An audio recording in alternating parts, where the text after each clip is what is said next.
এবার চোখ রাখবো মুর্শিদাবাদের দিকে। মুর্শিদাবাদের বহরমপুরে ব্যবসায়ীর ওপর হামলা। বাড়ি ফেরার পথে গুলিবিদ্ধ হলেন ওই ব্যবসায়ী। গতকাল রাতে শক্তি হালদার নামে ওই ব্যবসায়ী বাড়ি ফিরছিলেন, সেই সময় তাকে ঘিরে ধরে 5 দুষ্কৃতী। খুব কাছ থেকে গুলি করা হয় শক্তি হালদারকে, তার হাতে এবং পায়ে গুলি লাগে।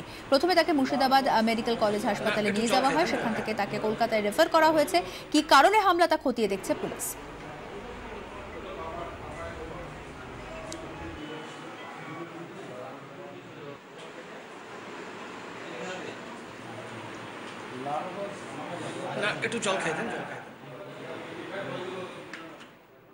গতকাল সে যে যাকে মারা হয়েছিল, যে কেস করেছে আমার বাবাদের নামে, সে এসে আমার বাবার সাইকেলের চাবি মারছিল, তালা মারছিল। আমি সেটা দেখতে পাই, দেখে ওকে বলি যে তুই আমার বাবার সাইকেলের তালা মারছিস কেন। সেটা আমি বলতে গিয়ে আমি সেইটাই চেস করতে গিয়ে আমাকে ঝাপটা মেরে ফেলে দেবে। এখনো পর্যন্ত চাবি আমাদেরকে দেয়নি, চাবিও নিয়ে গেছে, সাইকেল ওখানেই পড়ে আছে। সরকার যারা মেরেছে আমাকে, আর কাজকে যারা মেরেছে তারাই। দুটো গুলি লেগেছে, করেছে 5টা।